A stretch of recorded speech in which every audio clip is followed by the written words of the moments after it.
Oh man, here we go, man. I had to bring him back. He's the talk of social media as usual. He's the algorithm king, the YouTube guy, social media guy. He didn't crack the Da Vinci Code. Charleston White, man, he's back. What's up, man? Yeah, the new nigga kid on the comedy block. I'm officially my career as a stand-up comedian now. After all these years of working together, I've never seen so many people mad at you as they are right now. Oh, they here right now? Every interview I've done, your name comes up. Every barbecue, Easter just passed, your name was, all the old heads during Easter was bringing you up. Your name's everywhere right now.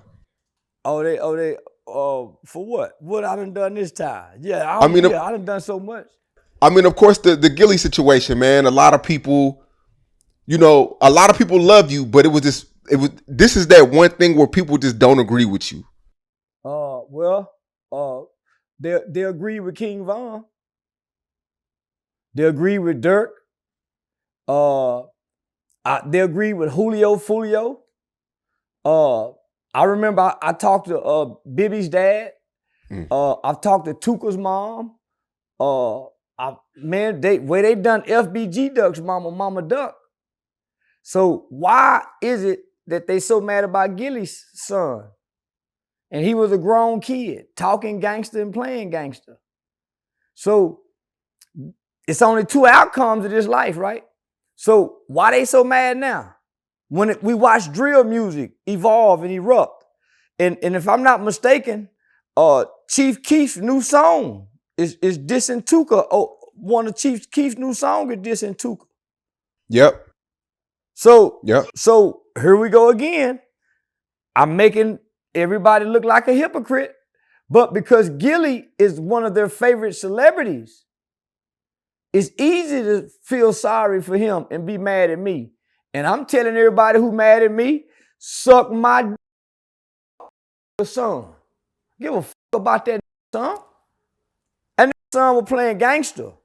And gangsters go to jail. And when gangsters go to jail, I don't cry. And I don't have no respect for the dead, homie. I don't have no respect for the dead.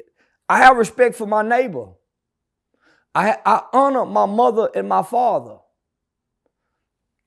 I love my brother. I pray for my enemies. But I don't give a damn about the dead. When I go to the graveyard, I walk on top of the tombstone. Yeah, I spit on the graves. Yeah, nigga, I don't give a damn about the dead. Y'all do. I respect the living. So I'm saying to all y'all people, how can y'all have so much respect and honor for the dead, but not honor your mother and your fathers? So nigga, I don't give a damn who mad. I done said worse before. And I'm gonna say worse again. Did this Gilly Charleston White back and forth, did it start with the Pop Hunter situation? Yep. That's where all this started from. Because I didn't know who Gilly the King was. I just saw the Pop Hunter situation. We done that interview, right? And that's when Philly banned me. Back then, that's when I first had my problem with Philly. They was hollering about I couldn't come to Philly, what they was gonna do. So Gilly the King, or whatever the nigga name is, he jumped in my inbox and said, "Is there a problem, Goofy? I'll be in Dallas, and when I see you, I'm gonna slap you." And my response was, "Nigga, you ain't never slapped a nigga who will kill you." So we've been going back and forward. So he hopped in your DM. Now he hopped in my DM. Okay. Remember, I screenshotted it and sent it to you. Yeah, you did. I remember. So when his son got, I remember being on live when the news broke that day, and one of my partners, who I consider a partner, Kareem Blitz, out of New York, got on my live. And he was chastening Gilly, saying, "This is what you get. You promote these lyrics. You promote this energy. As a matter of fact, Gilly, when you had King Von and Dirk on y'all podcast and they start singing the songs about smoking Tuka, y'all were dancing to it. Y'all were dancing to it. When Pooh Shiesty called home from prison, that nigga was talking big dog talk. They wasn't rebuking that shit. When Jay Prince was on there making threats, they didn't check Jay Prince. So, nigga, y'all promote this detrimental shit. So here I come.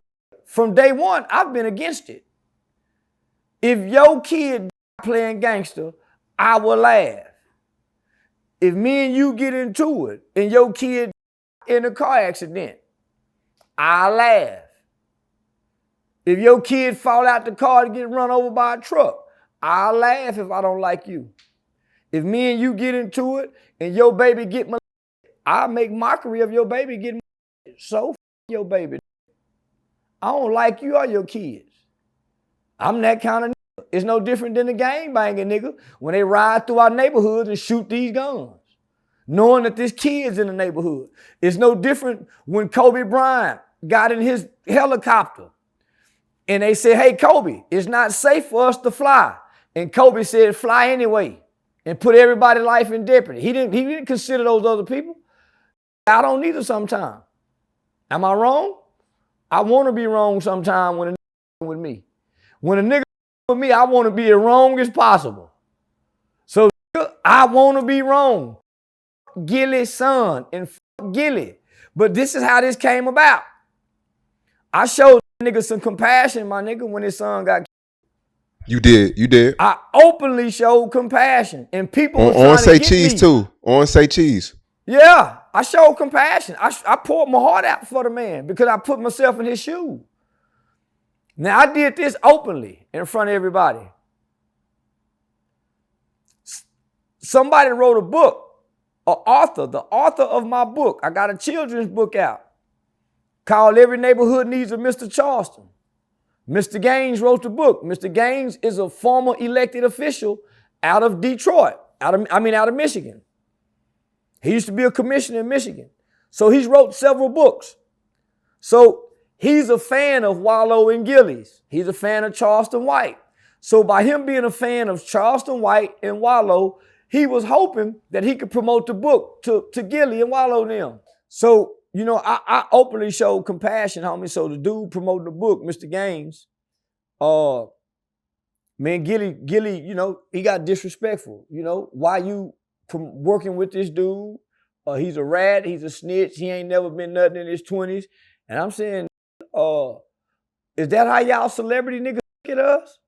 Because y'all became celebrities and we were single dads or raising our children while you were writing rap lyrics on the road?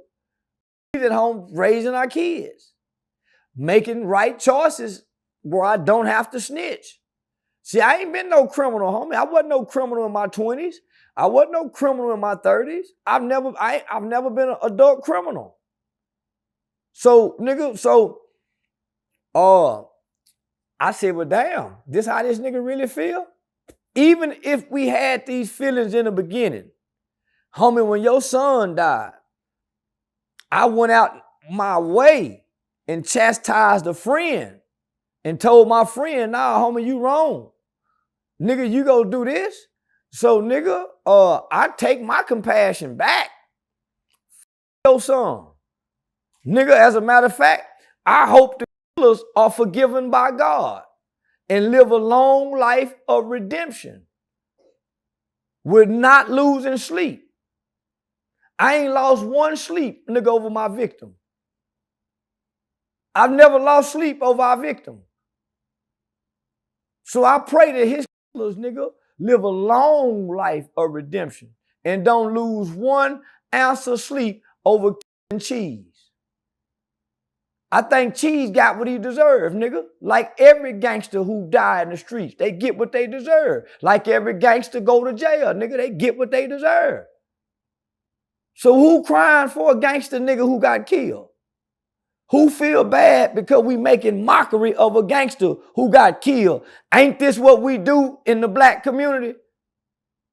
We did it with FBG Duck. We did it with Tuka. We did it with King Von. We did it with Nipsey. We did it with Tupac. We did it with Biggie. What make this boy so special when we can't joke about his death? And who made up the rule that you can't talk about dead people? Show me where you can't work. Show me where you ain't supposed to talk about the dead.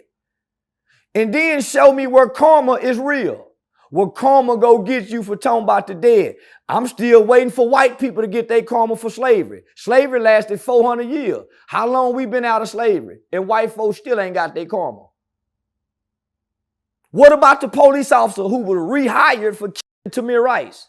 He ain't got his karma. So I don't believe in karma. And I think you can make fun of the dead and nothing go happen to you. Now,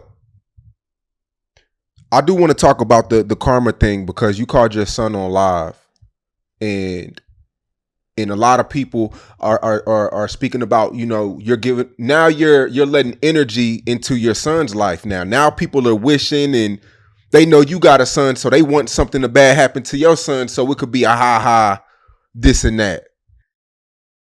Well, why is YMW Melly still alive? If energy and karma is real, then let me see. Do you get energy and karma for words or for actions? Actions. Actions or words? Actions. Come on now. My son don't rap gangster. My son is not a criminal. My son is not a popular, well-known rapper walking around with jewelry. My son is unrecognizable to the world. What energy gonna come for him? Because his dad say, hey, let me tease this nigga who can't call his son. So if karma and energy is real, what about all the good karma that I'm supposed to get for working with the kids? Why don't nobody ever say, hey, man, you got some good energy coming? You never heard people say that. You never hear people say, hey, you've been taking care of kids for so long, you got some great karma coming. You never heard people say that. So I don't believe karma or energy. Because if energy is really real, when do white people get theirs for their hateful energy? All the Karens, all the women who done accuse niggas of wrong f***ing them. When do they get theirs? If karma and energy is really real. And why don't people ever say this for doing good? Why is karma always associated with bad? Why? So I don't believe in none of that shit. I believe you reaping what you sow. You don't reap in what you say. Because if you really reap energy and karma in what you say, we'll all be in trouble for the things we say in relationships. We'll all be in trouble for the thing we say to our baby mamas and our baby daddies. We'll all be in trouble for the things we say in the car when we get cut off in road rage. If karma and energy is really real. So I don't believe none of that. I don't think nothing gonna happen to my son. So what was Gilly's son karma? What did he do in life? What did Tamir Rice? Trayvon Martin? What karma got them where they at?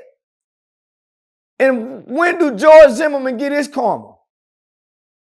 Think about this. George Zimmerman sold the Skittles and the gun.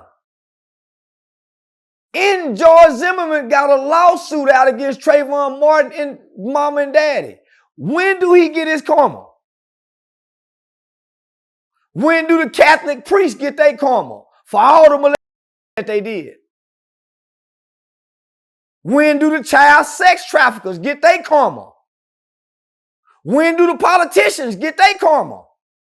Why is karma only for poor people?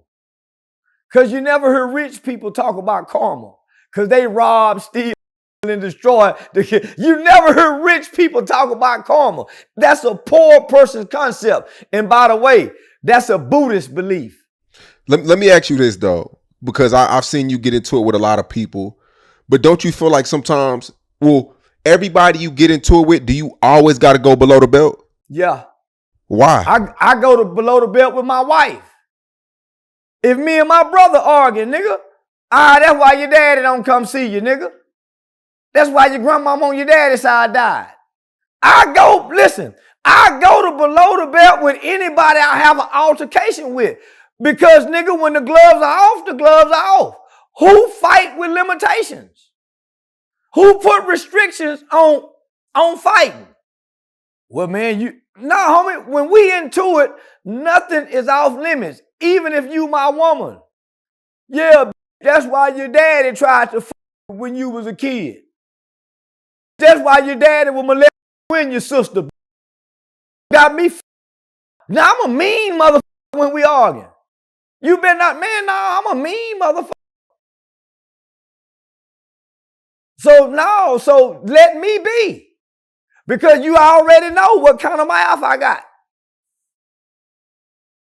So let me be. Now, I mean, multiple people said you're banned from Philly. You say I'm banned from Philly? Well, they said that 5 years ago. And when I went to Philly, I sold out. Yeah, everywhere they say I'm banned from. But, nigga, I ain't never been to Philly other than going to do a comedy show in Atlantic City, New Jersey. I don't have a big fan base in Philly. I go where my fans are. I wouldn't go to Utah.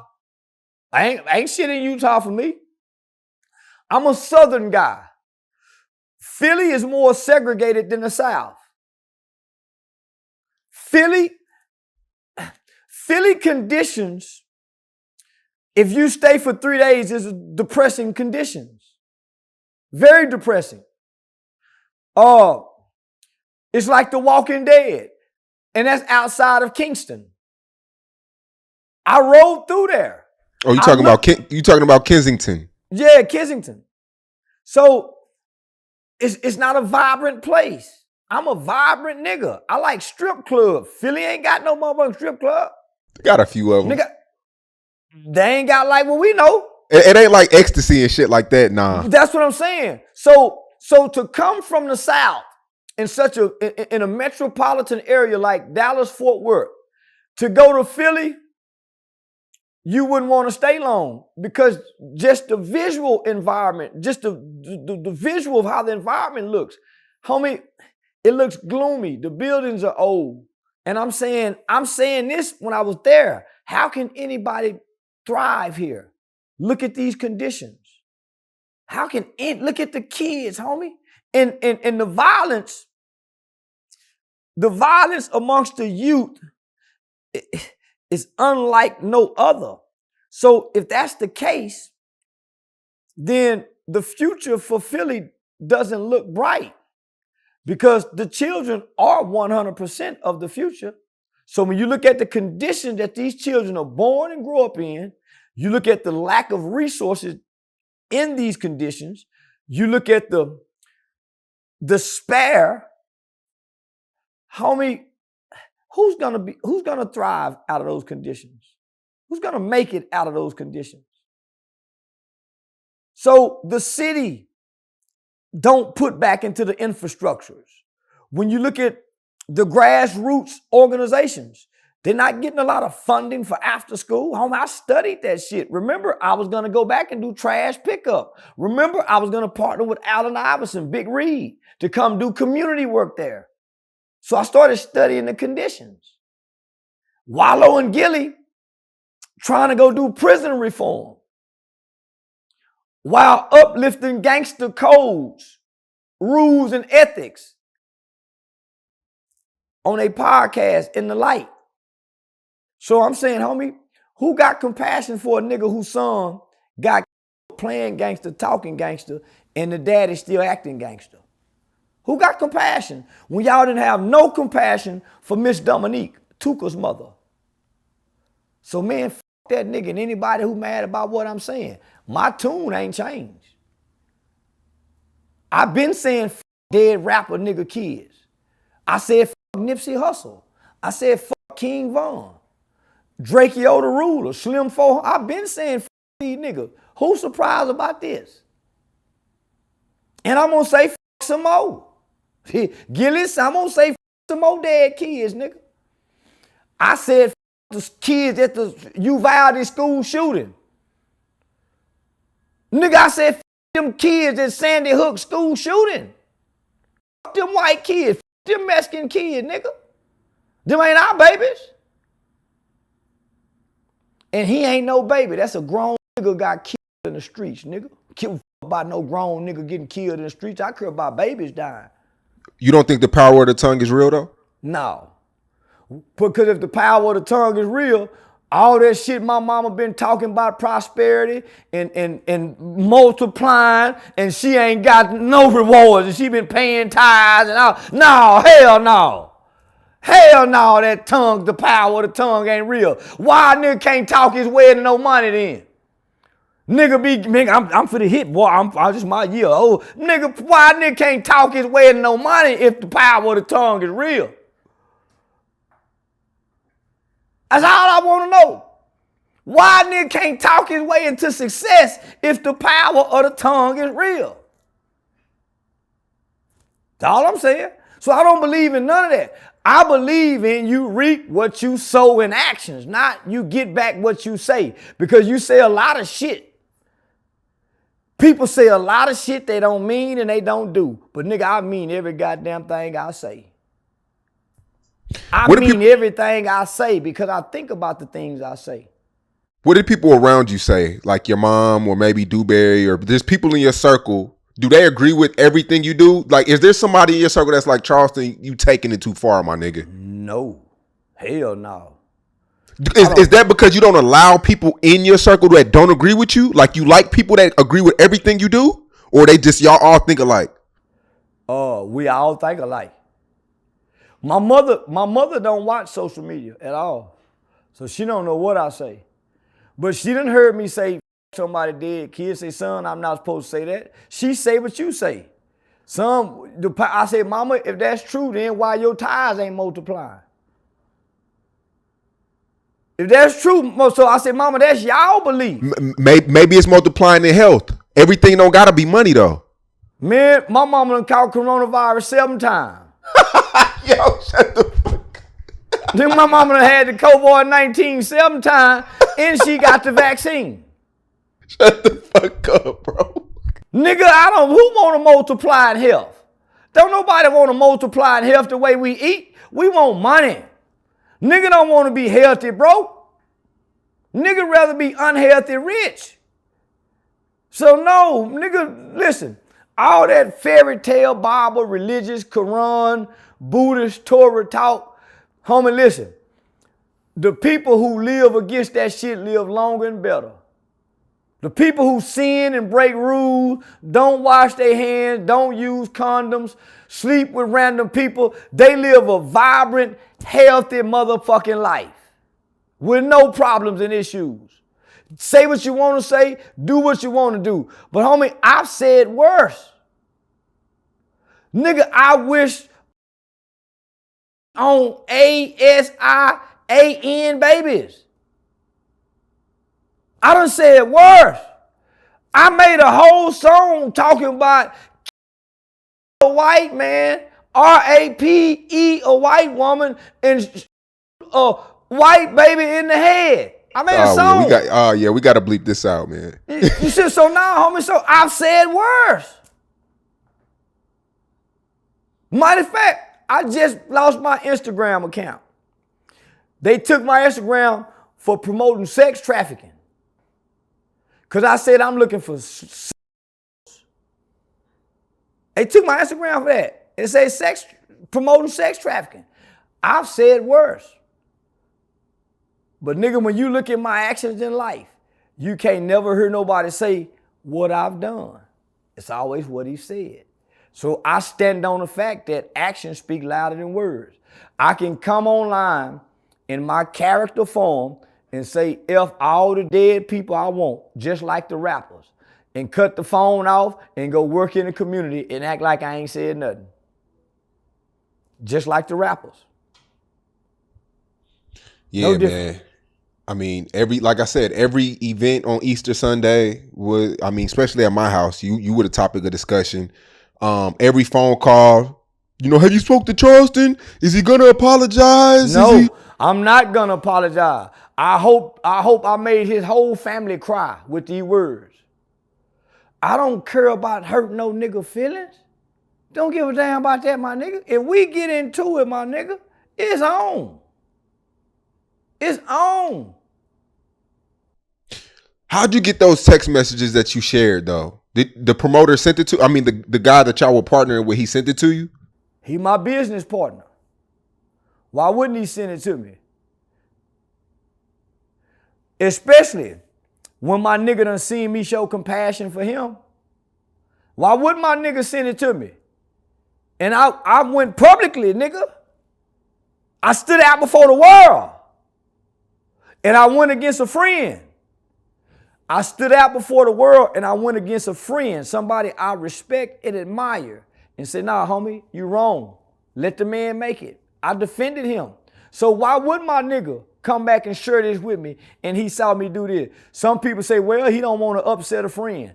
I'm the kind of friend, go be mad if you don't upset me, nigga. No, nigga, no. This ain't me and my bitch. Now, this ain't got, this me and another nigga. So if my partner, my friend, my business, yeah, nigga, let me know what this whole ass nigga done said. When you read that, I mean, what was that? Was you hurt? Was you angry? Was you disappointed? Did you feel like what when you read that Gilly, when he said all that? Oh, I thought to myself, you should have made fun of his son the day he died, nigga. Yeah, you should have made fun of him that day. That's what you get for showing compassion.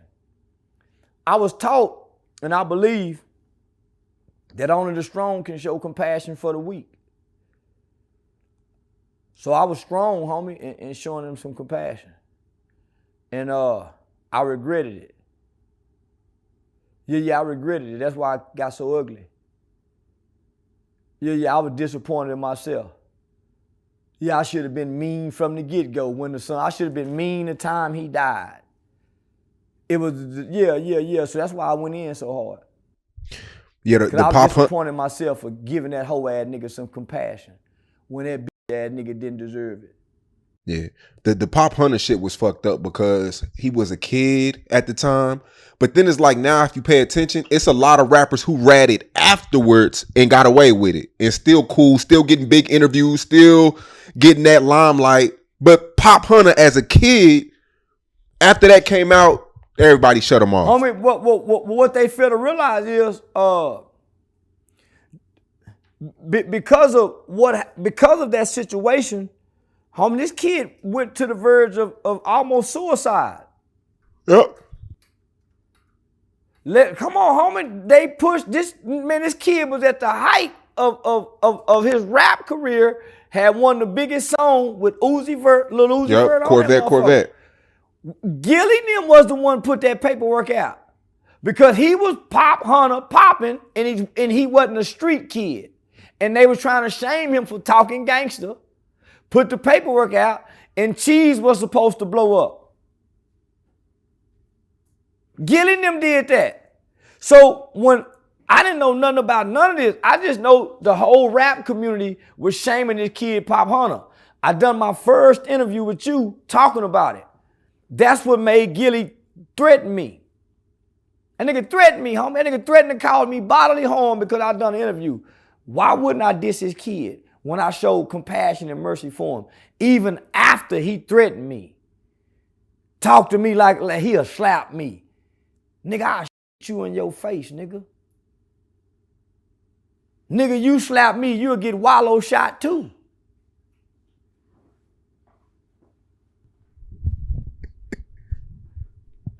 I'm gonna go to the mental hospital, homie, and say, hey, y'all said I was homicidal and suicidal by ideation and preparation. These niggas playing with me.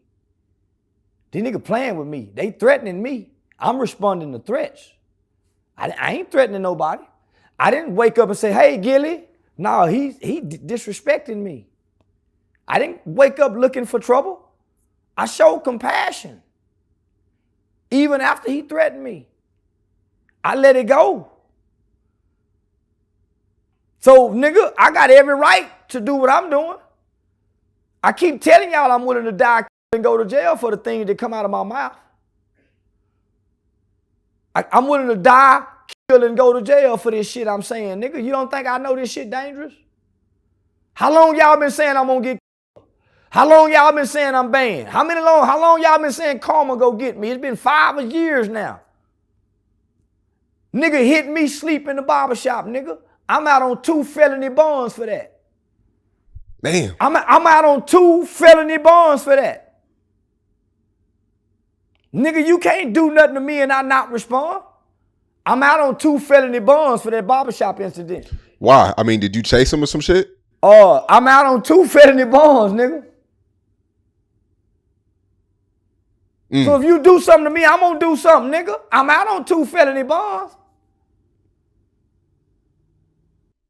Damn. Speaking of that too, you went viral again. I guess you had a show in Louisiana. What didn't you wait, it was a show or what? I had a show booked for Baton Rouge, Louisiana. Okay. And Boosie and them called the promoter because the promoter is from Baton Rouge, Louisiana.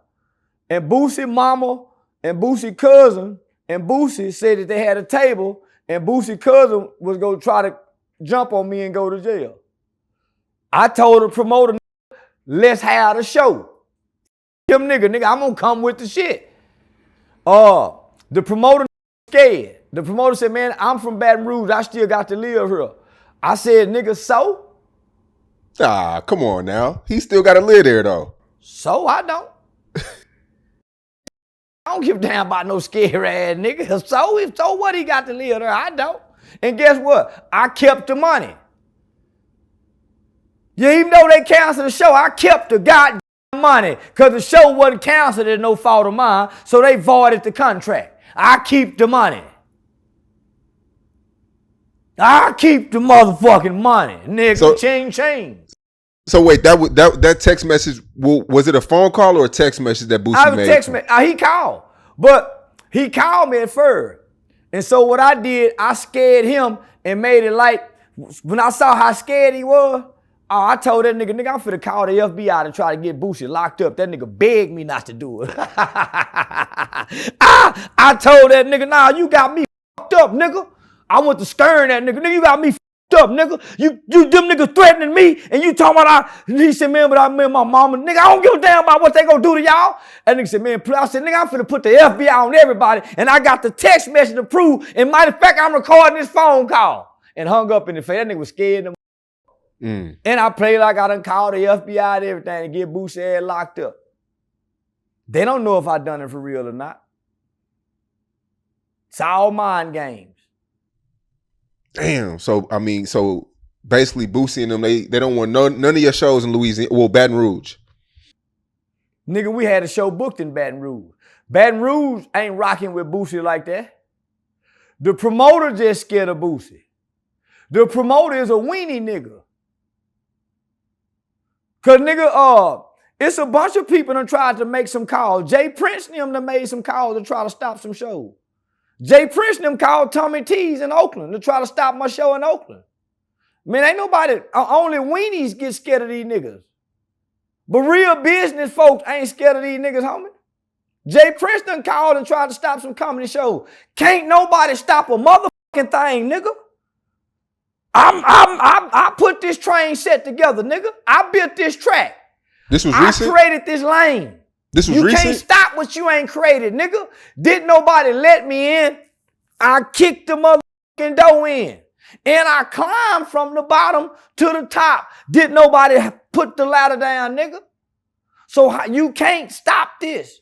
I'm the people's champ. And that's what they know. Wait, this was recent when Jay Prince tried to stop your show? This was recent. See, Jay Prince and them people, one of Jay Prince's partners was go buy my documentary for over 6 figures, close to $500,000. But they wanted me to apologize. I said, man, I ain't apologize no motherfucking Jay Prince, my nigga. I mean every goddamn word I ever said. Well, ain't nobody gonna be. Man, Whack 100 and already disrespected that man and destroyed his legacy. What is you talking about, nigga? Nigga, can't no nigga muzzle my mouth, nigga. Only way this mouth stop, nigga, by death. Nigga, I'm the boldest nigga ever spoke, nigga. In the last 100 years. With no fear. Scared of you niggas? So now, nigga, I told him, nigga, I ain't apologizing now, motherfucker, nigga. I stand on every word I ever said, nigga. I think Jay Prince is evil. I think Gilly the King and his son, I think that industry is evil, nigga. See, the industry is dark. I'm light. That's why we can't hang together. Because when light show up, darkness have to go. I'm the light, nigga. I'm the light. Everywhere I go, nigga, I light up issues with just my voice. I got the most powerful voice in America, my nigga. I make people move and shiver and quiver with words. I whoop gangster niggas with words. I'm the topic of household conversation with my words. Only to come, nigga, solidify my words by my actions. That's why can't nobody turn me off, nigga, because I am the motherfucking truth in words and in deeds, nigga. And I do wrong. I do wrong, and I want to do wrong, and I like to do wrong, nigga. Good people do bad things just like bad people do good things, nigga. I'm good and bad, nigga. Dual nature. I'm duality, nigga. I'm good and evil. It both exist in me, nigga, and I sin wisely. You had words for Vlad too the same day of the Boosie situation. Yeah. Well, Vlad tried to shame Aiden Ross, homie, for hanging with me. Vlad says that I talk about raping babies. Now I talked about that Asian babies should be, not that I would. I said that they uncles should rape their motherfucker. I said they should. So Vlad upholds Boosie and him using Marlo Mike. He said, well, Boosie was found not guilty.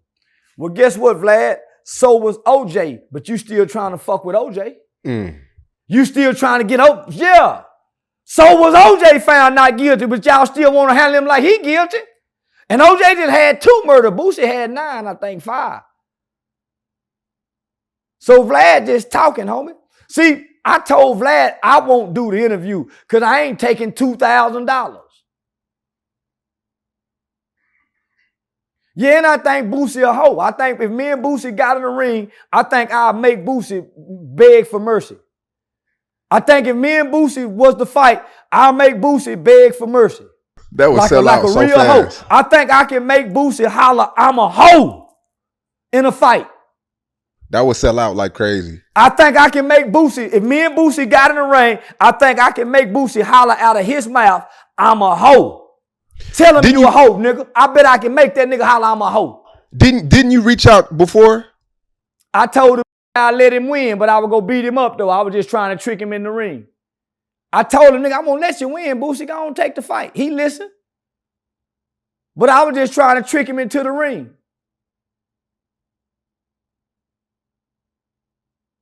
Yeah, nah, man, I know that nigga. Man, I know I make that nigga holler. I'm a hoe to the world on camera. Yesterday on April Fool's Day, Adam 22, he came out jokingly saying he was gay with another white man. He ain't joking. He ain't joking.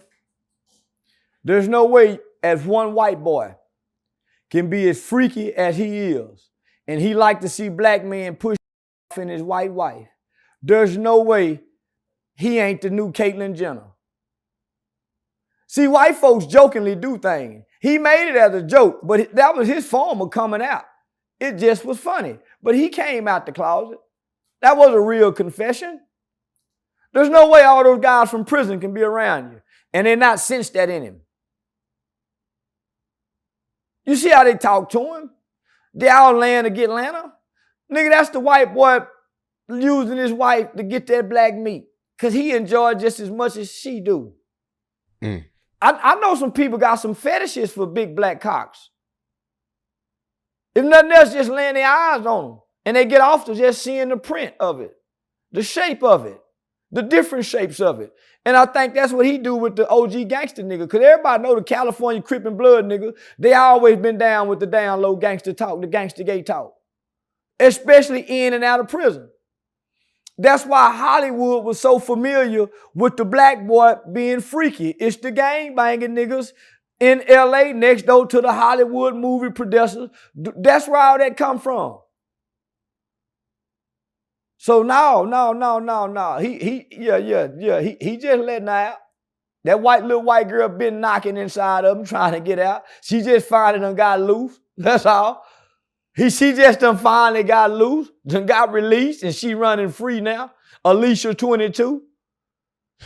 That's crazy. You think that's gonna do you think rappers are gonna see that and fall back from the platform, or they gonna still go? Boy, they gonna be sneaking over there like they were sneaking to them puffy parties. Them niggas, man, shit. You finna start seeing more rappers on the platform now. Cause them niggas really be wanting to fuck them white boys and them white producers and them gay white executives. Them niggas be with the shit. Why you think they say Puffy got the list of big name white boys? Why you think they say Puffy got some big name white people that was down with the get down too? Because they always need somebody, they always need a white man or a white boy who can go down amongst the niggas and bring the nigga torpedo across the railroad track to the white feast. They always got to have one person that they can go, like Puffy.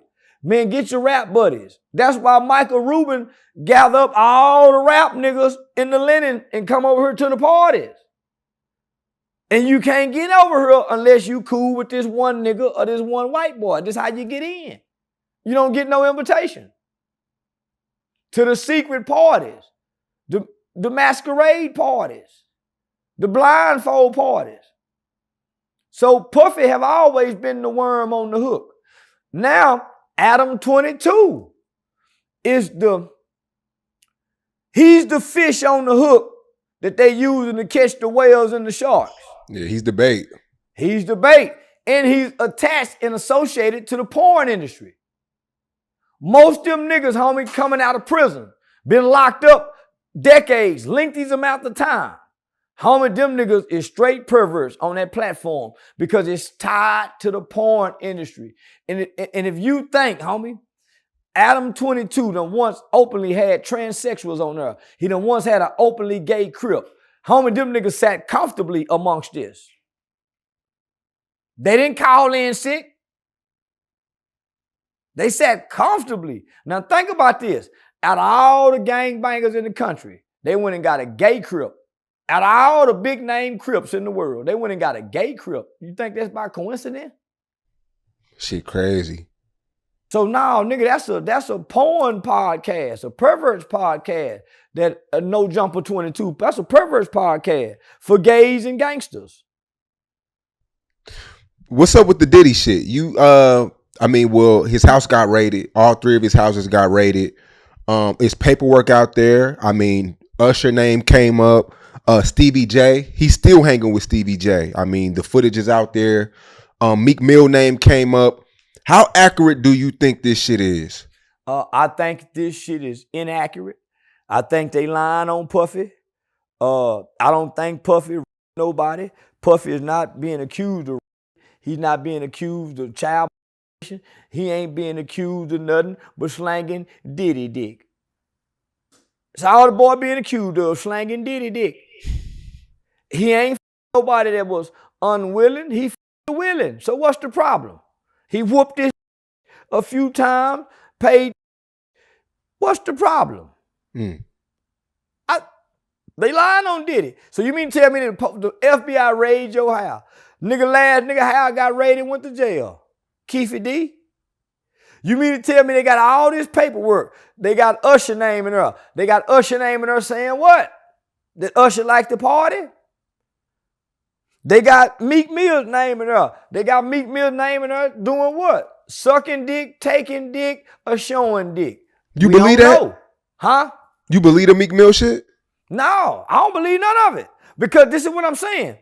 Those names are mentioned, but it's not saying what they done or what they did. It's just the names in there.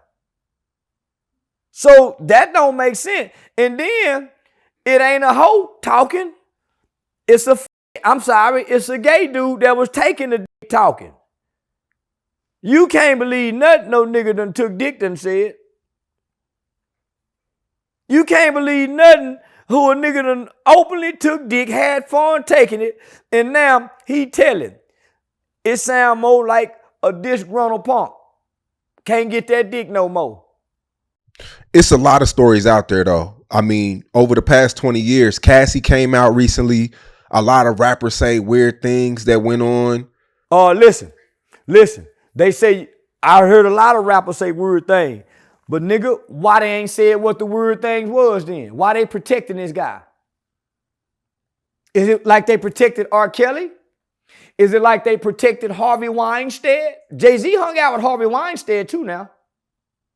Jay-Z and Harvey Weinstein done a lot of business together. Mighty back, Foxy Brown wrote in the Source magazine that Jay-Z put that horse in her when she was 15. Say, boy, got a horse dick. Aaliyah. Nigga, come on now. So if rappers for 20 years been saying weird things, why they been whispering and ain't been saying it out loud? Why they been hush-hush about this shit? As openly as they talk about child sex trafficking. As openly as Puffy came out and partnered with the Democratic Party, the DNC, with the Vote or Die. Remember the Vote or Die campaign? So if they been knowing this and saying this, why they been hushing then? Why ain't nobody came out and shamed him? Why have they been at all his parties? Nigga, Jay, they all been on the boats together till Cassie came out. And as a matter of fact, they've even defended him up until now. I can name plenty reputable, respectable celebrities who have defended him and have said, I'm going to pray for the Combs family. And not once have they said, I'm going to pray for Cassie. Have you ever been invited to a Hollywood party? I'm not a Hollywood nigga. They know I'm going to tell it. They know I'm going to come back and say, y'all, I seen them niggas over there. They know I'm going to tell it, homie. So you going to snitch, whatever. Homie, listen. I came in snitching. Why wouldn't I keep telling? And I came in telling. I didn't come to make friends with these niggas. I came to attack the culture. I just realized I can get paid while doing it. But I'm saying you never been invited to a higher up party. You never been invited. Yeah, hell yeah. I done been to one. So what is that like? What is that like going to one of these type of parties? Everybody's there. Let me just say that. All the who's who are there. All the porn stars. So I went to the upper echelon AVN Porn Awards party. Everybody was there. And the mansion is so big, it's a lot going on. There's different rooms that you can go in. There's different doors that you can walk through. And the only way you're going to walk through certain doors and enter into certain rooms is by what you're curious to see. You see who walking through that door over there. You see who all on this bed right here. You see what this look like. Why you want to wander off some more? Nigga, I'm walking out of this room. So, yeah, homie. So, you enter by choice, not by force. They invite you to the parties, but you see which rooms and which doors people going in and out of. You see when the doors open. Hey, man, what's going on over there? Nobody's asking questions, but you know. And by you being nosy out of curiosity, you might enter into some doors. Just being nosy. So, yeah, I've been at the parties, huh? Motherfucker lasted all night. And I could have done me some. But I had a flight to catch. But I had a motherfucking flight to catch. Shit. Oh, yeah. But I'm glad. But nah, homie, so I see how. But you see some weird shit. I'm just gonna say that. You see the midgets, you see the bad, you see some weird shit. What about like Diddy and Meek Mill wearing the same outfit? You don't think that's kind of sketchy? Diddy like to party, and sometimes you got to tell Diddy no, they say. Yeah, I don't know what those two niggas with no matching outfit from. Yeah. Meek Mill didn't know he was being groomed. Yeah, Puffy is a professional groomer. Yeah, he just didn't know Puffy got a way to make him like it. Man, they went to hanging out, getting in pools together. So, yeah, they lying on me, man. Yeah, they lying on me. What about like when Meek Mill was doing the bunny hop shit? Boy, you just want me to go on and say they pressing that dick up in that boy's back, don't you? Yeah. You got me on that one. Yeah. That nigga turned into a whole feminine animal. Man, the way that nigga put his knees together and his feet together and his paw, and he was hopping, and he had on them motherfucking linen shorts with a polo pullover shirt. Yeah, that's white boy freaky shit. And they saying you bitch to count Meek, and the way they were talking to him, homie. Yeah, the way they were talking to him, homie. Yeah. See, that's what the rappers get for rapping and grabbing their dick and holding the microphone that intrigue them white boys. You hear me? That's what, you know how the rapper be rapping on the microphone, rapping and they done intrigue them white boys grabbing that dick. And so, yeah, it's on now. Damn near every rapper got to go gay if you want in. I've been telling y'all that, homie. You damn near got to go gay. Or you have to become gay friendly. See, when I brought Aiden Ross here, I learned something. I learned a valuable lesson. They don't want positive content that'll show Charleston White in a positive light. Because when I brought him here, right, we went straight to schools, youth facilities, and then we met with a very prominent pastor. Pastor McKissick from Cornerstone Baptist Church over there in Arlington, in South Arlington. Homie, that's a very, very prominent pastor. So we had a barbecue and we was at my mom's house. The pastor came over, was talking. So they got to see a different side of Charleston. Homie, they cut that shit off to go outside to talk industry pedophilia and child sex trafficking with Ryan Garcia outside in the van. And I'm saying, well, why wouldn't we talk about this with this black pastor where he can make this known to the black churches with these black kids in here? Now, we had kids in there. I said, nah, homie, they don't respect us. Yeah, they don't respect, homie. If child sex trafficking in this industry pedophilia in the Bohemian Grove, if all that shit was real, well, let's talk about it here with this black pastor, with these black kids, where we can have but nigga, y'all just talking. It's just like people saying this about Puffy. Man, y'all just talking.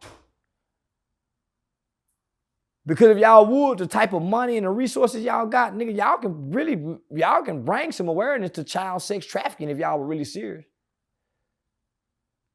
If y'all were really serious. So I said, oh, nah, homie, it's to assassinate our characters. So I'm saying, homie, they ain't got nothing on Puffy. Because all the shit that they've done and exhibited, normally they arrest niggas by now. They ain't made no arrest. He's not even been accused of committing a crime other than possibly having Cassie travel around the world to go fuck other rich guys. This is my bitch. I do what I want with my bitch. And me and my bitch work this out in court. So I'm not in trouble. Come on, homie. My bitch said some shit. My bitch done went and said some shit. But guess what? My bitch was down with this shit. That's why she stayed with me for so long. That's why my bitch took all this abuse, because we both were dysfunctional, two motherfuckers in love, and abuse was a part of our love. She was with this shit. I didn't force her to do this. But because I settled this lawsuit with my bitch, and it's my bitch, I owe her this. I'm mad she done went with this motherfucker. Now I gotta find these other hoes I gotta pay to get high with and do all this shit with. Now my business out there. But my bitch done put my business out here. And the done told can crush me. Here go this money. She done told can fuck me up. Here go this money. So now once I pay her, it leave me open for all this other shit. Now my bodyguard saying it. All these other people saying it. But all of a sudden now they got details. Why didn't y'all have details 20 years ago, 15 years ago, 5 years ago? When R. Kelly was going through this big Me Too movement, why was y'all quiet about Diddy? In the paperwork, it says that he talked Stevie J into if they were to mess around, he would have him win a Grammy. Did Stevie ever win a Grammy? I don't know. Puffy was just lying with that Diddy. I done made a whole bunch of promises with that and didn't fulfill them promises. I'm on all night. Couldn't all night. Motherfucker disappointed like motherfucker got over here and can't all night. I'm gonna pay such and such bill. Man, I ain't paying that bill. I give you a couple $100 on it. Well, you said you were gonna pay that, man. That shit, man. So, man, yeah, but Stevie didn't win no Grammy. He been promising a bunch of promises to get their ass and just been getting that ass and not fulfilling the promises. He just a man that nigga lie to all the time. You got a dude that was by Diddy saying this. You got a dude. So I'm saying this is one person's account that went and gave a court statement. It ain't nobody came and back what he said, verified what he said. Everybody knows Stevie J a freak. Everybody know Puffy a freak. But homie, that ain't against the law. All them niggas freaks. You get $1 billion, you gonna be a freak. Nah. That's why I say, nah, homie. So it's just on the surface, it looked like he's in trouble with the FBI. But beneath the surface, he got a major lawsuit that he's fighting with Ciroc. Come on now. When Bill Cosby was having some problem with trying to buy network, what happened to That's Bill? crazy. Yo, you and Bedman said the same thing. Bedman Kevo said the same thing. Come on. Ever since that lawsuit, shit started unraveling. Come on, homie. Because one thing about your white folks, y'all been partying together.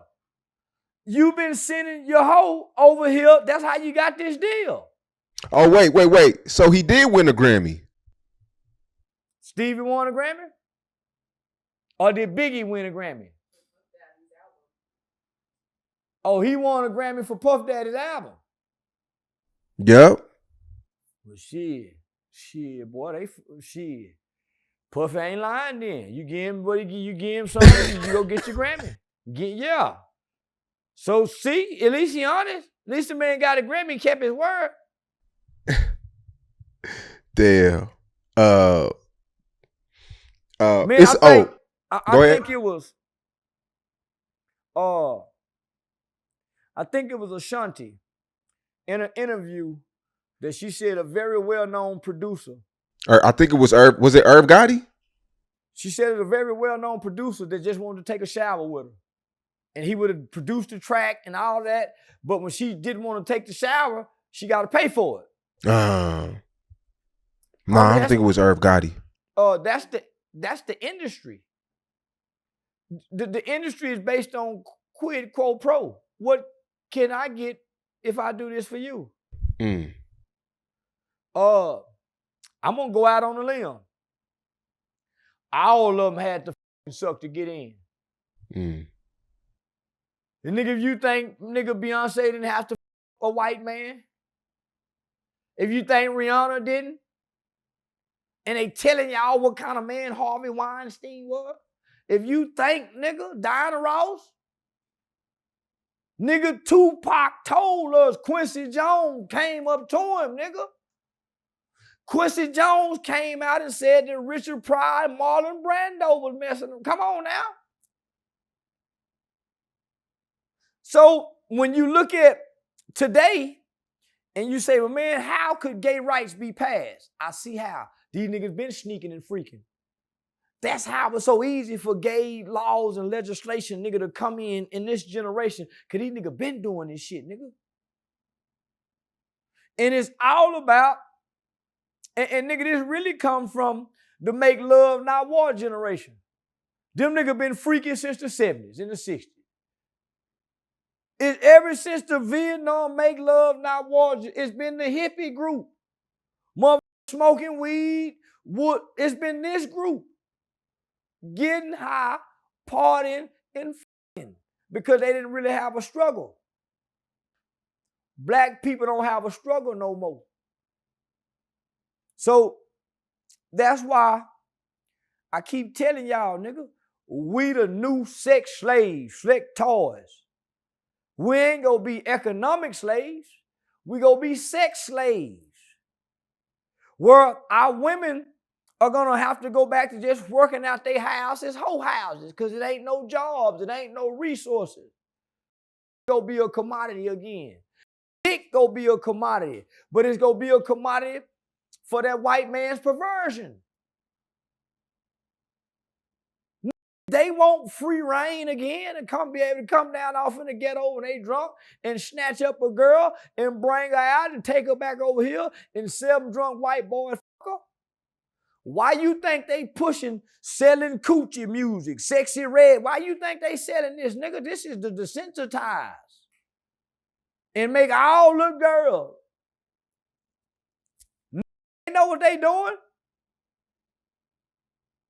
But because if you think about this, homie, think about how they use Puffy. For them to have this knowledge that he did it, they had to have the knowledge that he was doing it. And they've been rumoring this for how long? Who gave him protection? Who gave him clearance? He just done lost his protection. R. Kelly lost his protection.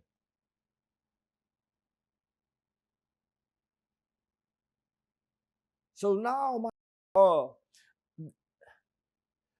when I look at it, when I measure us with what we have, with what we once had, and I put that together and try to see where that's gonna take us, the element says, nigga, we just gonna be good for fun. We can't build nothing. We don't know AI. We're stagnant in our content creation. We're stagnant in our content creation, so most platforms aren't growing. Most platforms aren't evolving. Most platforms or most internet personas and names, they're not rebranding themselves. So, nigga, what good will we be 10 years from now? The black man is already viewed as a criminal. What will they view the black woman as? Based off the women we see today. Ass and titties. Pussy hole, booty hole. So, shit, my nigga, this being intentionally done. And the white man ain't designing this. It's the niggas in power. It's your niggas in power that's doing this. Because nigga, they was too silent for too long while Puffy done all this, if he done all this. But you see, you know who don't play is your boy in Russia. They officially banned the LGBTQ movement and put it on the same list as terrorists. So if anything in Russia as far with that movement, it's subjected for arrest and bank account freezes. While our president is turning Easter into Transgender Visibility Day. Real shit. Not only that, homie. When you get a chance, about 7 years ago, Google Russia banning rap lyrics. Russia don't allow rap to be played in their country. He said it'll cause a revolution. It'll cause uncivil rest. That's how powerful we think it is. And it has, and it does. It's just that it's programmed to cause uncivil rest amongst and with us. And we can't see nothing past us with this uncivil rest. That's why it's never no peace at a rap concert. That's why a rap concert is never about fun. It's always about violence, or the propensity of violence to be perpetuated. It's never an event where, in the mind of the goers,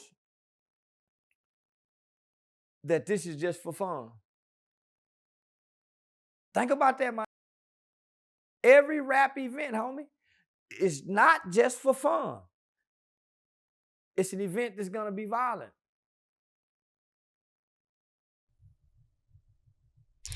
Yeah, man. Putin, my bad. Putin, man, he stands on business, man. Like, you think he's the most dangerous guy on the planet? Yeah. He's one of the only world leaders that done actually murdered somebody. You got to understand the history of Vladimir Putin is that he started with the KGB, a little bitty boy. He worked his way from KGB all the way up to be the Russian president, and he ruled with an iron fist. And he the people he don't like. He specializes in studying human behaviors. So he got two big old dogs he used to intimidate other world leaders when they come over. He's a very intimidating man, and he's fit. He work out. Nah, he's a man's man. The rest of these presidents and elected officials ain't that. Most of these mother white boys ain't put no bullet in nobody's head, nigga. Can't do 1,000 put now. Vladimir, now you're bad motherfucker in real life. The North Korean little mother. He a little bitty boy that grew up in the power, but nigga, he killed his own uncle. The motherfucking Ukrainian president is an actor, was a movie star. But you want to go to war with him. In Russia done threatened if the United States get involved in this war, they go nuclear bomb this motherfucker. And he's serious. Because he's losing that war. He ain't winning. And we trying to isolate him by turning off them gas pipelines. He got every reason to want to do what he's doing. And he is the most dangerous motherfucking world leader. He's the most dangerous. And they know it. That's why everybody is trying to get him to lose. But he's one of the only world leaders, nigga, that rock with them Africans. Stand with them niggas. Yo, it went viral on our platform too. You seen he opened the it was like a temple, like not a temple, but like a ancient, I guess, vault. It was an old vault. And I keep telling people, homie, what's in the Bible and what's in the Quran have been copywritten. They've taken things out and putting things in, and there's some shit that you don't even know that's in there that's supposed to be in there. So the Black Madonna, the Queen of England, there's pictures of the Queen of England bowing to the Black Madonna. So when you go overseas, you see all these black biblical figures. But how does that help us? How does that help us knowing God is black, or knowing Jesus is black, or Paul and Peter was black? How does that empower us? It don't. But it just lets you know that everything is whitewashed, though. They won the war. We knew that. We know whoever wins the war get to write the story. Whoever wins the wars get to write the stories. So that's what I tell people. The things you think you know, why you so confident that you think you know them? Nigga, you read it in English, in the white man's language. You can't read, nigga, you can't read Braille. You can't read Hebrew. You can't read Arabic. Everything we read is in English. So how can we be so confident in what we know, in what we read? And we be arguing like a motherfucker with these religious books that was wrote in English and was copywritten. We arguing over copywritten religious books as if it's facts. And the only thing in life that we know for sure is true, homie, and is for certain is death. Everything else after that can be questioned. But we know for sure everything dies. Everything after that can be questioned, my nigga. I was reading your comments on Easter. The comments was funny. They was like, I thought you weren't Christian. I ain't. Well, they looking at me post a picture of when I went to a prom last year. So I took a kid to the prom, went and got me a fitted suit. So I posted that and said, Happy Resurrection Sunday, still I rise, to troll everybody. I thought you said you were Christian. I'm a sinning motherfucker. I ain't no Christian. I don't read the Bible and I don't believe in the Bible. I believe in what my mama said. And mama said God said that the Bible said. Mama said that God said that the Bible said. That's all I know. I just believe what mama said, homie. So I don't know what I am, but I ain't no Christian and I ain't no Muslim and I ain't no Hebrew. How you feel about the new law in Louisiana? Starting July 4th, in Louisiana, you could be 18 years old, no training, no license, and you can have a handgun. 18 years old. It's only like 5 or 6 states. Texas, same thing, but you got to be 21. In Louisiana, one of the most dangerous states, I think Louisiana and Mississippi are the most dangerous states, in Alabama. But Louisiana and 5 other states, you can have a handgun at 18, starting July 4th. That's a law that protects and empowers law-abiding citizens. So all states should impact that law. Because that's a law that it really helps and benefit white people. Because most black children are catching felonies by the time they're 18, 19. So most of them got a felony by the time they're 17, so they exclude them. But they're going to carry a gun anyway. So since they're going to carry a gun anyway, how about we level the playing field and we pass a law? See, the white man win by passing laws. The white man beat us because he make law. Niggas don't make law, so we can't beat that white boy. You got to beat him with law. Dred Scott, the slave, yeah. So you got to beat him with his law. The punks, the LGBT community went and got a law to beat him. The Asians, nigga, they went and got a law to beat the white boy. So everybody coming with laws to beat the white boy. The white boy passing laws, nigga, to balance this shit. Because we're gonna go to a civil war. And when we go to a civil war, the laws of the land still work, nigga. We catch you over here during wartime, nigga, you ain't supposed to have this weapon. So we got to strengthen his country with law. So I understand. So I tell all young niggas, nigga, don't catch no felony. My son want a handgun bad in the business. Nigga, just wait. You be 21. You can carry a shotgun and a rifle, niggas, you get you one. But don't be so anxious to carry one, nigga, where you ruin your chances of being able to legally carry one. So you agree with this law? Hell yeah, I agree with it. Because that makes New Orleans way worse than what it is. That makes Baton Rouge way worse, way more dangerous. No, it don't. Because think about this. Criminals don't follow laws. So how does it make it more dangerous? It's going to be what it's going to be regardless with them. There you go. It makes it more safer. Because now my 18-year-old son, who normally would get in trouble for carrying a gun, now can protect himself against this 17-year-old who's illegally carrying one, that carries one without this law. Criminals don't follow laws. That's what we got to remember. Yeah. So when they pass these laws and legislation, the criminals saying so. So yeah, I'm in agreement. Hell yeah, I'm for it. Damn. What about in Florida? Next year, anybody under 14 can't get on social media. Good.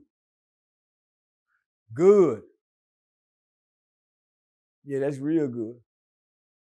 It should be like that across the board. Yeah. Yeah, it really should be 18, homie. Anything under 18. Anything under 18, homie, it shouldn't be. Because it's been proven, man,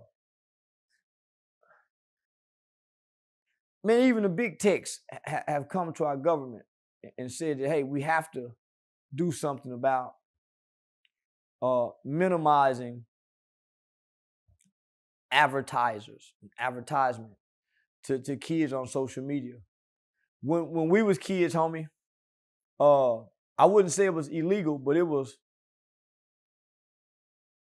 immoral to market and advertise to children on Saturday mornings during cartoons. They wouldn't do it. And this is a proven fact. They didn't do it back in our day. So something happened where they said, okay, we're going to start marketing the children. And so that's the dangers of social media. It gives access to our kids with no protection. With no protection. So I think we as adults and leaders in the communities and of society, before this shit go any further with the AI, we need to sort this out and who should be allowed to be on social media, especially with AI coming on. Man, you mentioned AI 2 times, man. Who been putting you on game? I'm studying and I'm reading. This shit's crazy, right? I've been studying content, right? Content creation. So with content creation comes AI, because AIs can steal your content and be used over here. So you have to be up on this shit, my nigga. But one thing I know, nigga, AI won't be able to replace the human brain. Because it's the human brain, nigga, that created the AI. The AI didn't create the human brain. So the AI won't have all the answers. It can't critically think.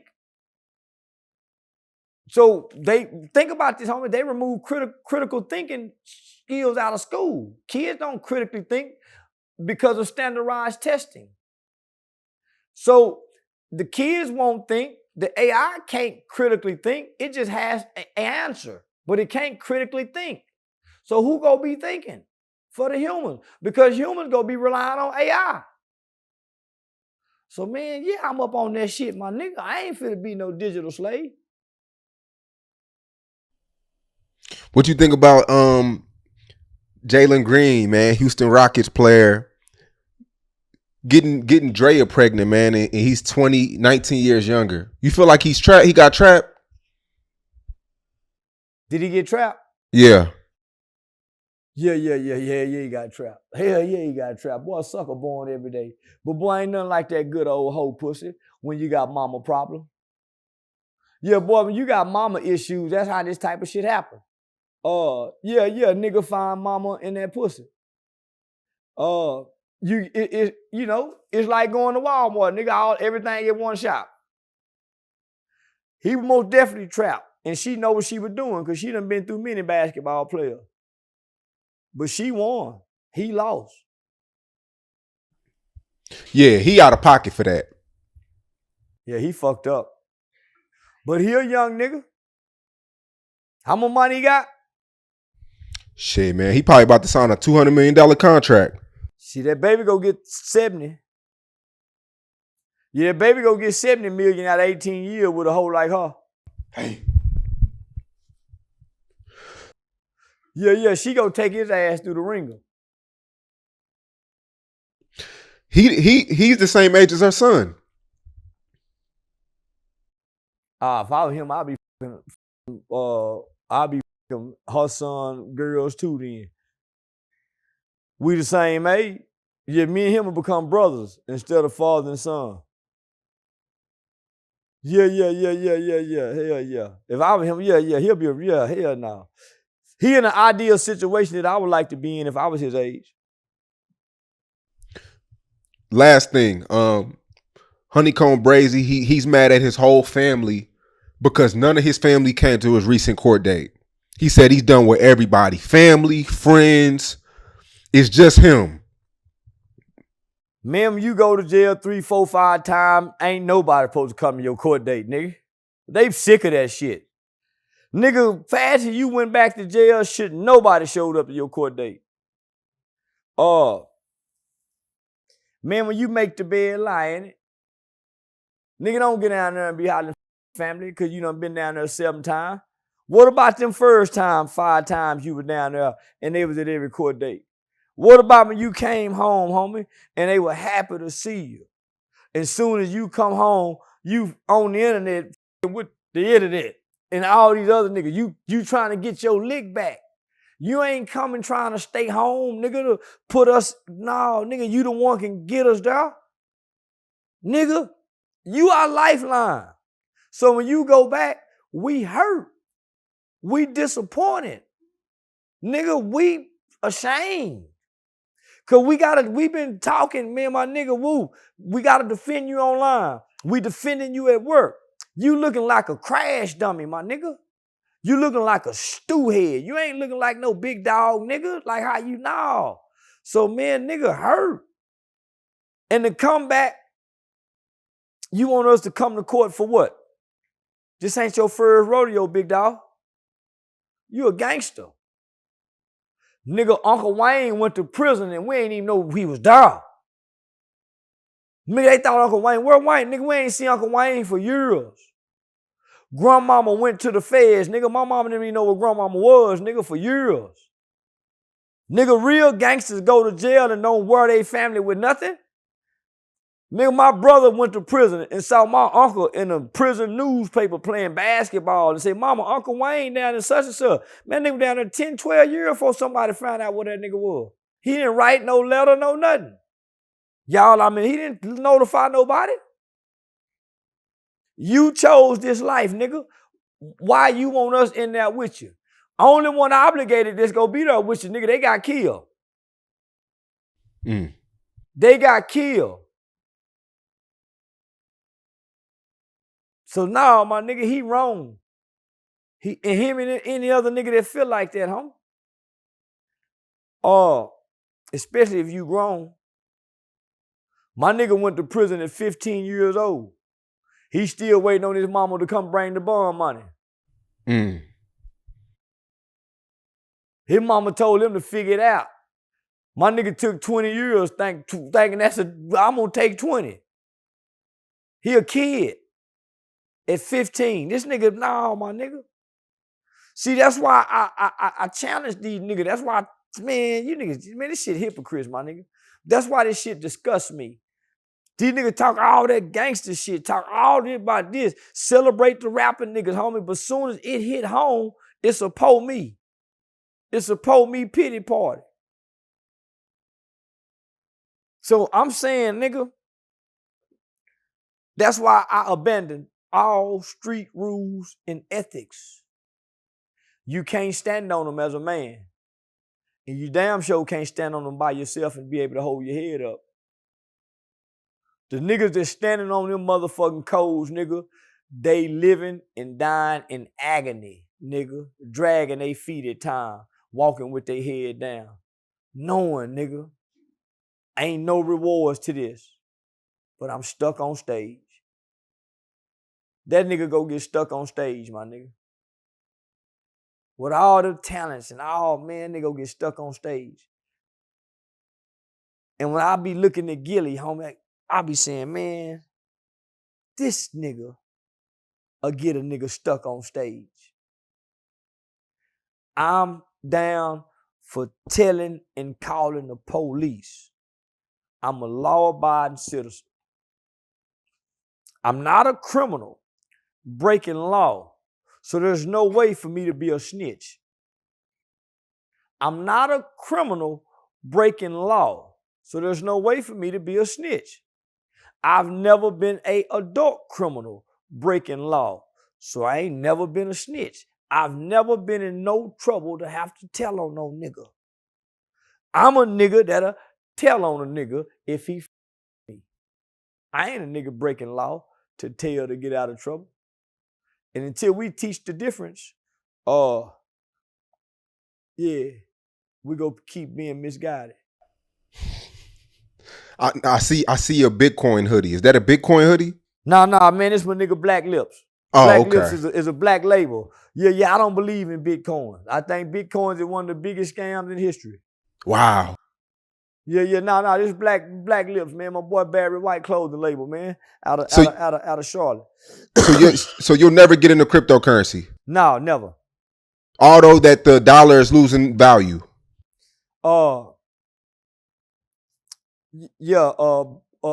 Land not losing value. Guns don't lose value. Gold don't lose value.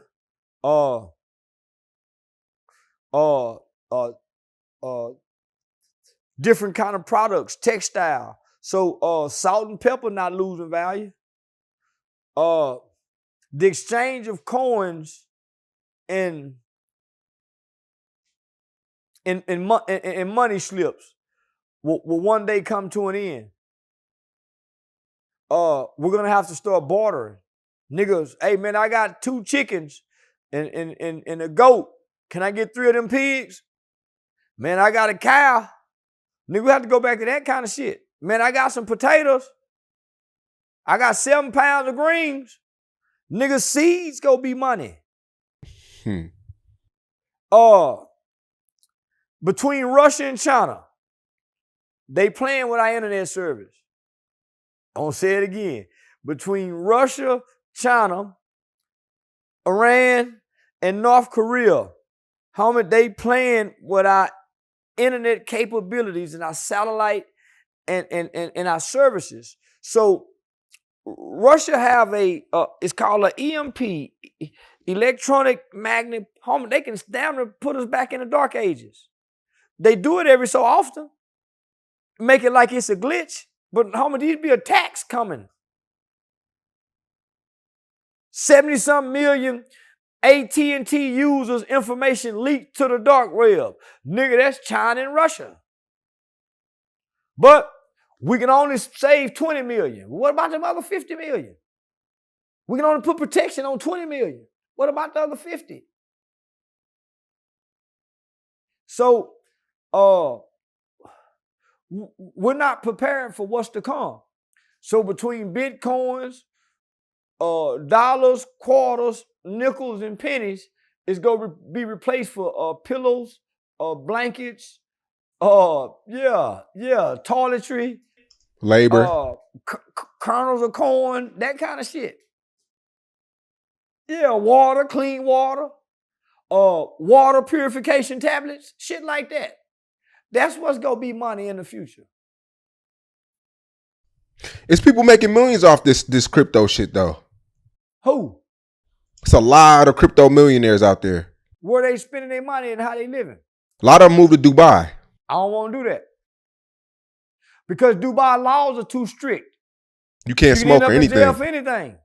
Yep. So why would I want to leave America, homie, and lose my protection and my rights? I ain't no passport bro. I ain't interested in going overseas and trying barbecue salmon. Nah, homie. I ain't into that. My uncle come home from prison, and while he was in prison, men they were calling and telling him he got some money, and he hit big with the crypto. But because he come home and can't remember that password, he can't get the money. Yep. That wallet. You need that password to get into that wallet. So with Facebook and all these different platforms that can be hacked and can kick you out and you have to get back in and can't remember the password, homie, that's nah. But see, nobody owns Bitcoin though. Who? Nobody owns Bitcoin. It's not a service. It's not a customer service you could call if you lose it. Once you lose it, you lose it. They can't kick you out of your wallet or anything. Who created it? Huh? Bitcoin created itself? A guy named Satoshi, an Asian guy, created it. But he's off the grid now. Nobody could find him. So whenever he get mad, he can take everybody's money from Bitcoin. Think about that. He created it and can't nobody find him. You don't think the government got him hid somewhere and saying we can't find him? And whenever they get mad, just like they took over the Cash App when he died, he mysteriously come up dead, and now the government running Cash App. So he created Bitcoin, and he's off the grid and can't nobody find him. What if he get mad off the grid and can't nobody find him and hit the button and say, I'm taking y'all money? You sound like Warren Buffett. That's the same thing. Warren Buffett said the same thing, though. Man, two great minds think alike. He thinks the crypto shit is bullshit. It is, because one man created it and there's no oversight. And there's no line of communication for you can call and say, man, I'm going to transfer my money here. I don't know. Man, that don't scare y'all. That's scary. At least the banking system, as conniving as it is, as racist as it is, man, fuck the bank though, man. You try to withdraw 20,000, they fucking interrogating you. Yeah, niggas, my money. Why you asking me about my money? It's not the bank. It's the government who told our banks when somebody try to withdraw this amount over 9,000, we need to be notified because of taxes. Yeah. So, homie, that's why, nigga, listen, even with the American dollar falling, it's still good in America. It's still good in America. The rest of the world, like, fuck that dollar. Even Cuba. Cuba just got with Russia and China and said they trying to join. And I think this the first time ever that the American dollar have fallen this low ever in its existence. Saudi Arabia. Come on now. That's like the oil capital damn near. And I understand why they're doing it, because the American dollar is backed by nothing. Yeah. And everybody else's currency is backed by something. Mm-hmm. America is not backed by anything. But we have Fort Knox. We have a gold depository that we can back gold with. We can back it. We just don't have to. See, one thing about America, we know how to control the value of our dollar by going to war with somebody. That's why America go to war, homie, to control shit like this. Now, y'all gonna keep buying from us. That's why we'll go to war with a motherfucker before we let them do that. And that's how we dictate and dominate our economy system, is normally through war. And we are the baddest. It's just that we don't let too many people into our country. I don't know. A couple interviews ago, you said China. You said you fear China, North Korea. I fear China. I fear Russia, because they also have a nuclear arsenal. But they don't have the technology. They don't have what we have, homie. They got the manpower. They got the tenacity. Yeah. China has a huge population, army population, military population. And they have rights in America. So that's what makes it dangerous. They have rights in America. Yeah. They could set up some shit, right? And China owns a lot of land out here. China owns 80% of America's chicken and pork processing plants. 80%. So a lot of our chicken and pork starts here, go to China, and then come back. So we don't know if they exchanging meats or not. We don't know what they're doing. But not just our chicken and pork processing plants. They own a lot of land next to government buildings and government sites. So they've been positioning themselves for a while, homie, to strike. Damn. So I've been in the politics and government for a while, homie, but that shit become depressing. So I just started buying a bunch of guns and bullets and ammunition. And then that shit started becoming depressing. Trump or Biden? Who you got for this election? I know you say you're not voting, but if you had to pick one. Trump. Yeah, Trump. Biden took us to a whole nother dimension. Nigga, ain't nobody got no money. Seem like, homie, boy, when I come home, nigga, I'll be like, God damn, homie, everybody's struggling. Yeah. Shit, man, damn. Or do you just feel like people are just lazy now because of the internet? Nah. It don't seem like people. It don't seem like people hustle like they used to. Got that pep in their step. Because nigga, you talking about inflation? Gas, eggs done went to $12, milk $10. Man, shit. The prices done went up. So and then the value of the dollar is going down. Yeah. So you get less for your bucks. And then, nigga,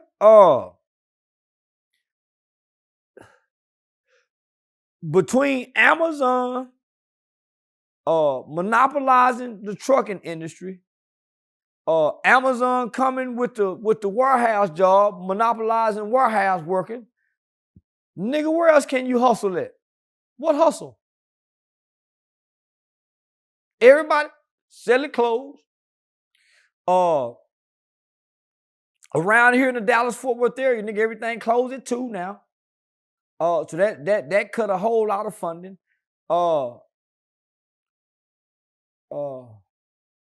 Everybody making their own dope. So dope ain't really selling like that no more. Everybody got weed. What nigga have to find a gift and a talent.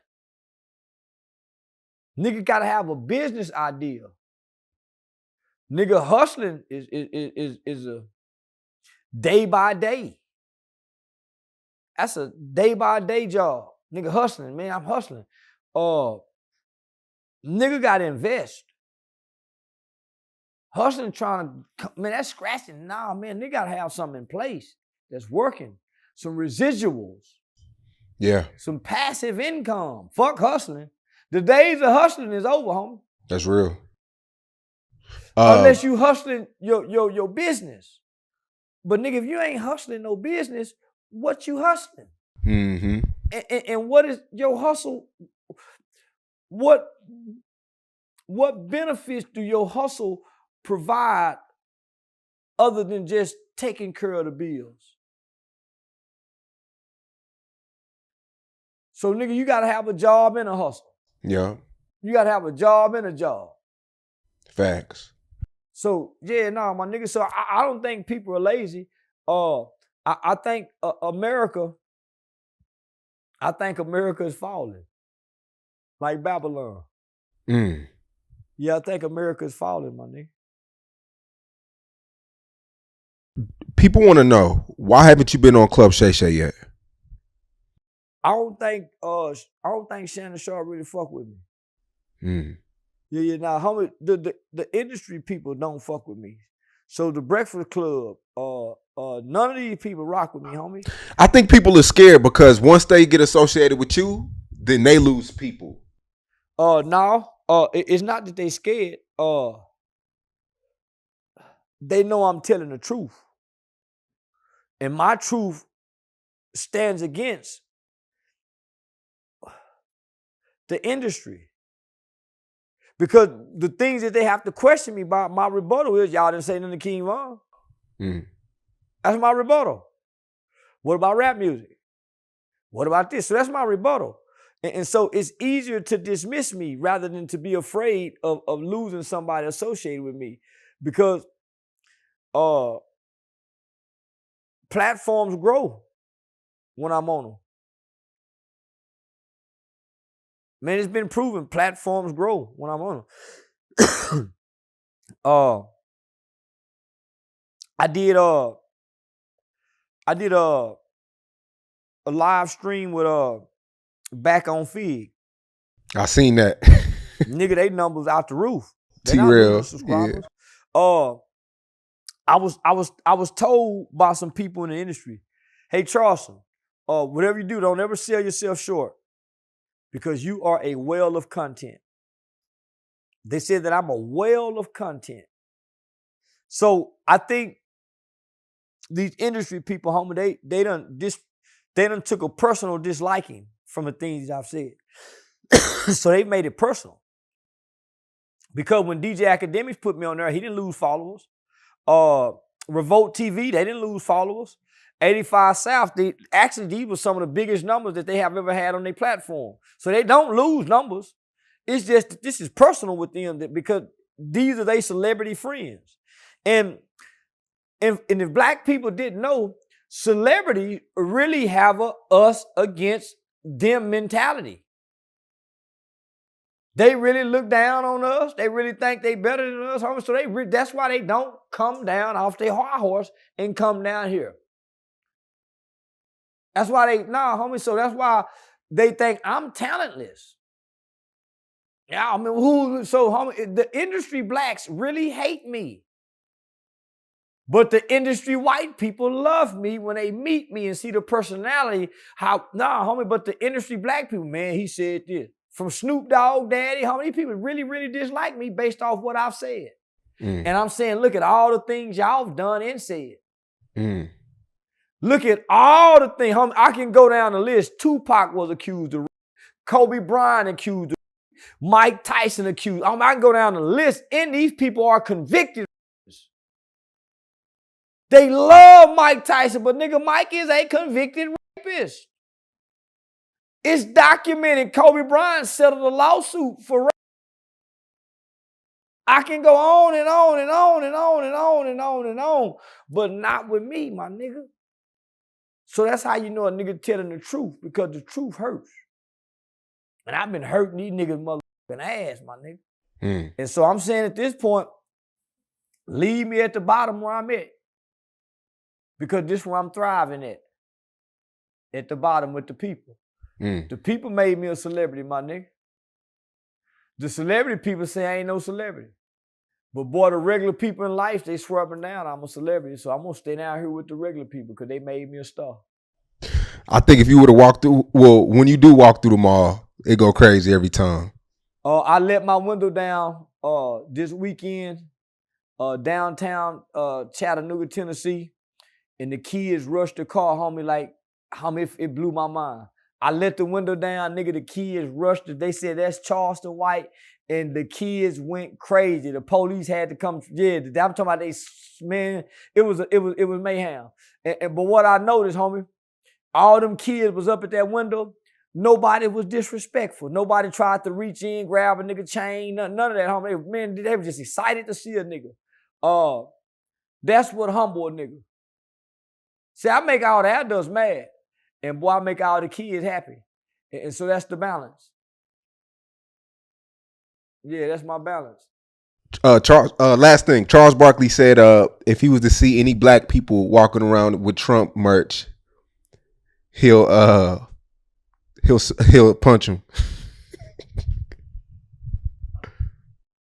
Yeah, he trying to die. Yeah, he ain't gonna punch now, motherfucker. Yeah, he ain't gonna punch nobody wearing no motherfucking Trump. Yeah, hell no, he just talking. But why would you want to punch somebody wearing Trump shirts? But you don't want to punch no nigga wearing a blue bandana or a red bandana. Why you want to pick on somebody for their political stance? And you say you go bring harm to them. Is this the mind of a black man? That's the white man mindset. The white man used to want to kill you if you didn't go vote Democrat. This is the white man mindset to hurt you for what you believe. I want to vote for a president who don't support lesbianism and LGBT, and you go punch me? You promoting a president that promotes transgender visibility on Resurrection Sunday, and you go punch me? Yeah. Last nigga punched me, I'm out on 2 bonds for it. So yeah, that's all I'm gonna say. Nigga better learn to keep their motherfucking hands themselves. But I don't see you with the mega hats no more though. You don't got the campaign how you used to. I ain't into politics no more. Nigga, I'm an entertainer, celebrity, having fun, making money. Y'all done watch me transition. Nigga, I'm far from a MAGA hat. Nigga, that's when I had dreads, and that's when I was poor. Nigga, nigga done touched millions. Fuck, I won't go to politics for. Nigga done touched millions doing this. That would be ass backwards. You don't get pussy talking politics and MAGA hats, brother. I'm on the pussy getting level now, Jack. So fuck them motherfucking man, fuck politics, nigga. Nigga, I'm overdosing in calm. Man, I mean, what you got coming? I know you in movies now. You've been working with Aiden Ross. When I leave here, Shout out to Kanye West. Mm. Yeah, me and Kanye talked the other day. So me and Kanye meeting in a few days. So one of the first things he said was, man, I don't want to talk all this and say this and wait weeks down the road to meet. So I'm looking to link. So yeah, we finna lock in. That's legendary. Lock in on what though? Sound like a friendship. He want to interview me. He want me to interview him. So sound like a friendship, homie, because we share similar spiritual ideologies. Yeah. So that's gonna be real big. That's gonna be real big. That's legendary, man. I can't wait to see that. Yeah. So I just got a text message today, from a man True, saying that I got a Las Vegas residency coming with comedy. So yeah, that's gonna be big. There's a new comedy club that just opened up in downtown Fort Worth. They new in the area. So yeah, they done reached out to me to come, to come do something in downtown Fort Worth. So that's gonna be real big. Man, I got a lot of shit going. Mainly in comedy, comedy and movies. I wanna redo the Murder Change Me event again.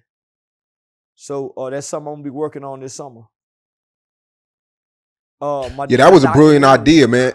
That was brilliant. My documentary is finally completed, and so I've had some big offers for it. So yeah. So are you still working with Aiden Ross? Yeah. I still work with Aiden.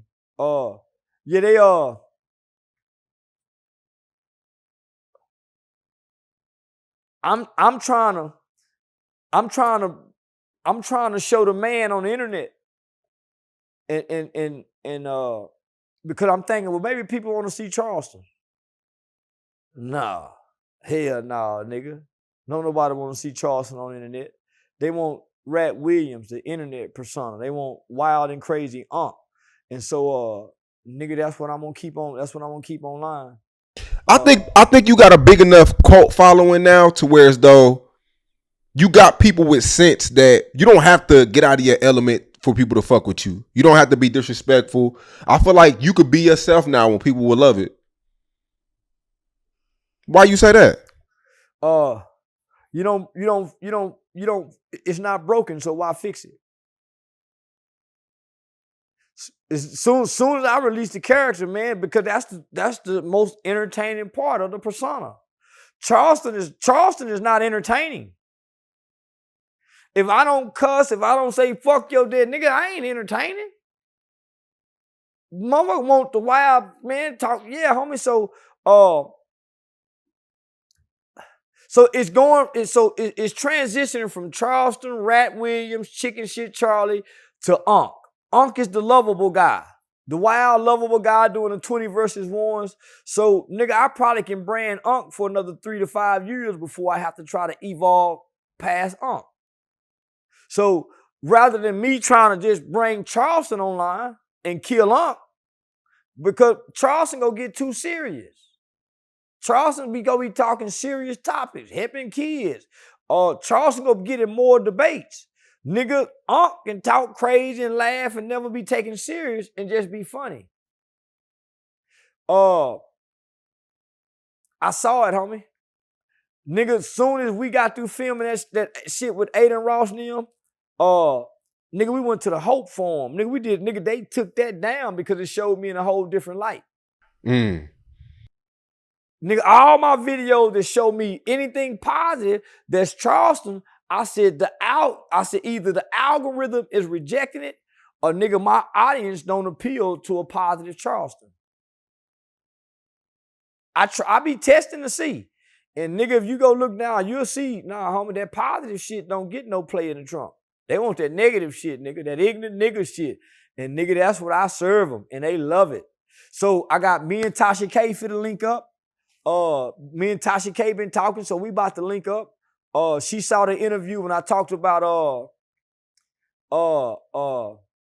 Nesto them and the broad when they ran off with my ID and shit. So she saw that interview and she was like, man, you the missing piece. Cause she been doing her whole research on that case. So she waiting to talk to me to, it's a whole bunch to this shit. So she didn't know I was involved into that case until I said that. And she apologized to a nigga. She like, man, I didn't know, man, I don't. And yeah. So she really seemed to be good people. Just talking to her and rapping with her. And she doing a comedy thing, homie. So right now, my focus is to revolutionize comedy with this conscious comedy shit that I got going on. I ain't telling jokes, nigga. I'm telling the truth. It's conscious comedy. So, that's hard. Yeah. So my first comedy show was in Chattanooga, Tennessee, man. Shout out to them niggas out there in Chattanooga, Tennessee, man. I had a Q&A type comedy show that was mixed with adults and kids. So I had to try to get on stage, nigga, not be too rated R, not be too, and I couldn't figure out how to do it. I couldn't do it, my nigga. So it was hard to be that, to be that kind of funny with kids out there in the crowd. So I had to find something, and I think I found something new. Man. Yeah. Hey, man, I appreciate it. Classic as always. Man, every time I feel like you can't get bigger, you get bigger. No, you get bigger than what you were before. Pause. Man, I appreciate you, bro, and I appreciate you getting me on a documentary too. That was huge. Yeah, that's gonna be big. Just but they wanted you, homie.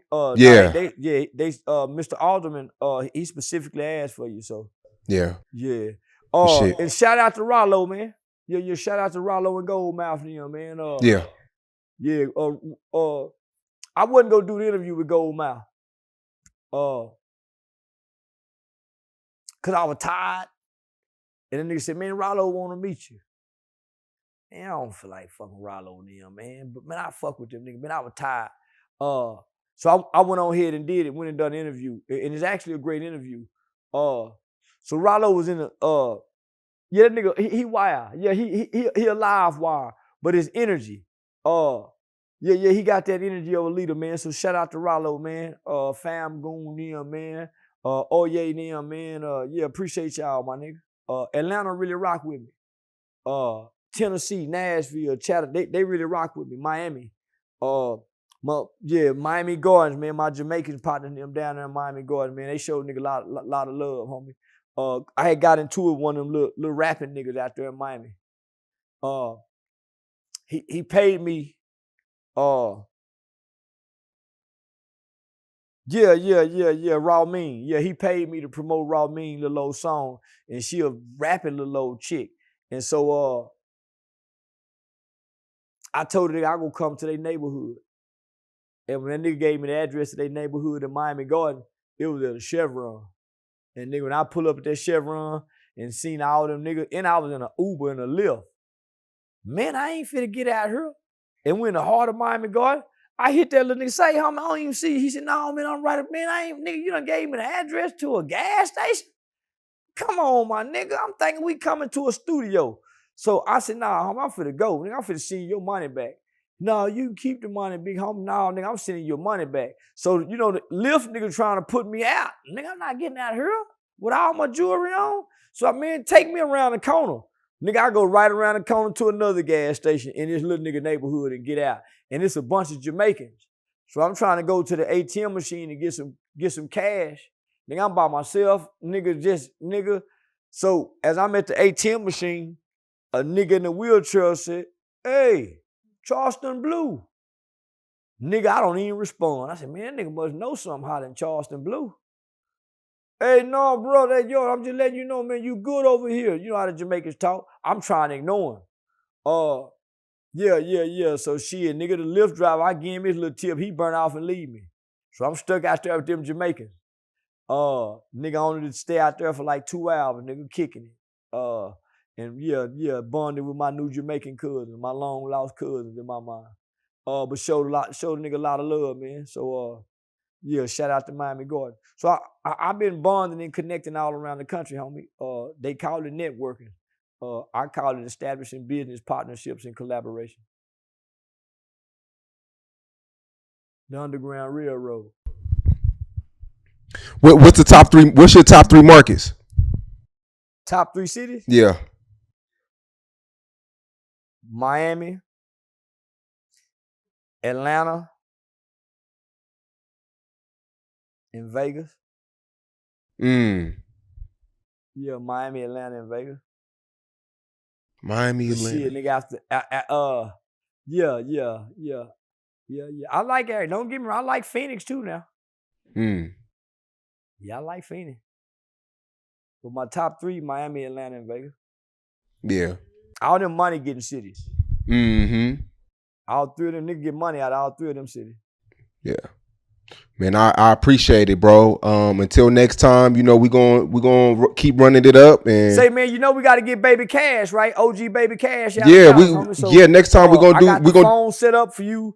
This gonna be legendary, homie. 15-year-old kids tried as an adult. Nigga had 8. Yep. Next time, let's do it. Let's get everybody. Let's all sit down and do something big.